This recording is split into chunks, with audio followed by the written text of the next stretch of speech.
Hello people, Tony here. Welcome back to another episode of TTBurger Game Reviews. This is episode 132, part 2 of 2. And we're continuing my Rollcage series review here and around to the final part. But those of you who missed what happened in the last part, I got you covered here. It's a little TTBurger recap to show you all what you missed. And in episode 132, part 1 of 2, I took a look at Rollcage Limited Edition, depending on which version you have, and I gave it a 9 out of 10 because the difficulty was all over the place and the turning and stuff was just awful. Like if you hit like an obstacle, it would take you some time to readjust yourself, and it could cost you the race and stuff.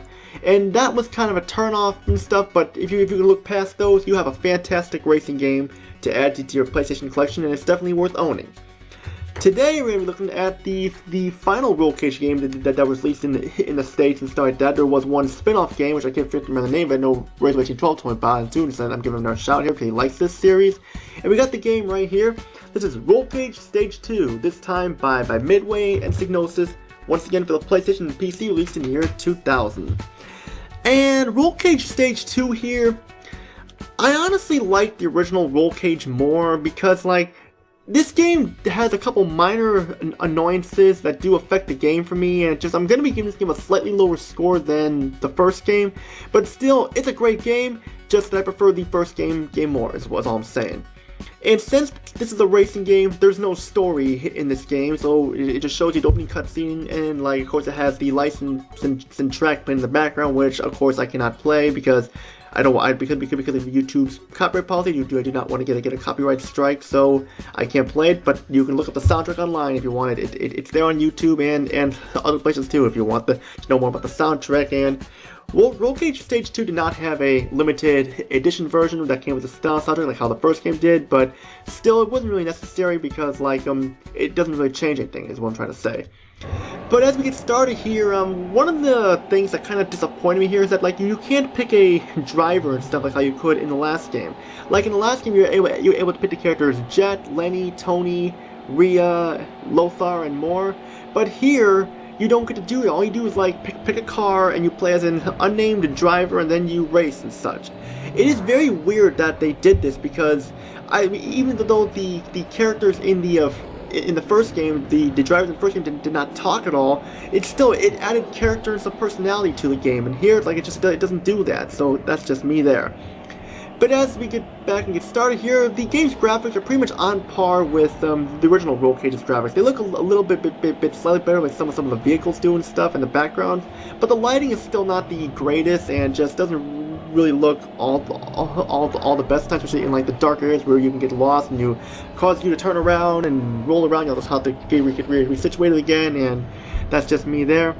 And sure, they look great, and the backgrounds look nice, which is that the lighting just looks awful. That's what I'm trying to say. The lighting looks awful, and just it could have been better. I mean, some parts it's not awful, but most of the time, if you're in the dark areas, like caves and stuff like that, or when it's raining, it's hard for you to find your way, especially in this one area where it's all dark and rainy. You can't see well. You're gonna fall off the track a lot, and it'll cost you first place.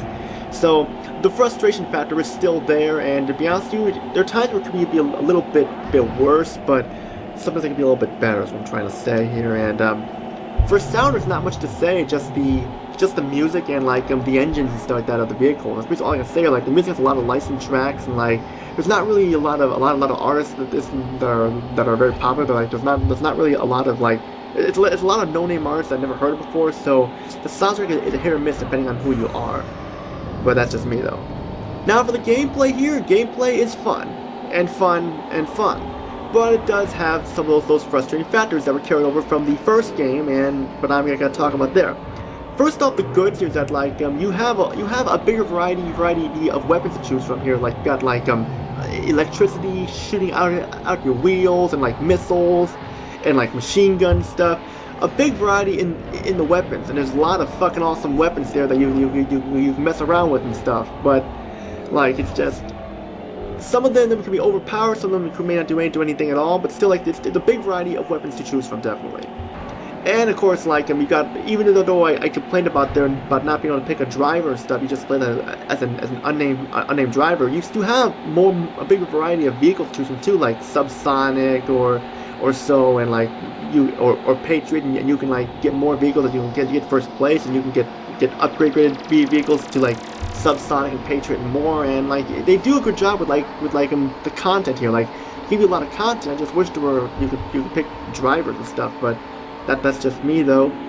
And of course, like I pretty much talked about the goods there, and of course you have like an arcade racing mode. You got like the championship mode, which you do like classic race or like the main championship, which pretty much is just very similar to one another. Basically, the first one is like the classic mode is like a classic Rollcage feel to it and stuff. But that's just what I'm saying there. And the arcade mode is basically like arcade racing, and of course like a way to help you practice for like the championship mode.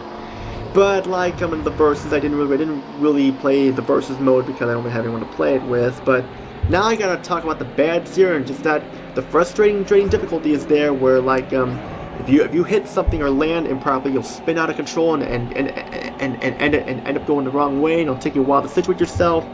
And sometimes like you can fall off the track easily if you're not careful, and turning is still an issue. So I'm just saying there, like it improves on a lot of things, but it deproves on a lot of things as well. So I'm just saying there, like it'll be very frustrating when you're in first place most of the time, and all of a sudden you go right back to the last place, and last place is fifth place. So that's just an annoyance there, but that's just me. But aside from that though, there isn't much else to say. I mean, Rollcage Stage II is a great game still. I recommend you picking it up, but I definitely recommend Rollcage 1 more and stuff. But that's just me though. So my final thoughts here are, if you like Rollcage limited edition or regular Rollcage and you want more Rollcage, pick this game up, because it's definitely worth it, because it's definitely worth owning. Just be warned that original Rollcage was better, is what I'm trying to say, but this one is still great in my opinion, definitely. Due to the complaints I have with Rollcage Stage 2, I'm taking some points off here to get a slightly lower score than the first game. The score I'll be giving this is an 8 out of 10, because it improves on a lot of stuff, but it has a few more problems that weren't in the first game, so that's just me there. And that's pretty much it for episode 132. I know these videos here were kind of short and stuff, just that they were racing games, and you pretty much couldn't spend like 20 minutes talking about a racing game because you'd be dragging on. So just saying there, like both these games are great. Definitely pick them up if you want some racing extravaganza in your PlayStation collection, and definitely pick them up. And that's pretty much all I got to say for episode 132. What will episode 133 reveal for us?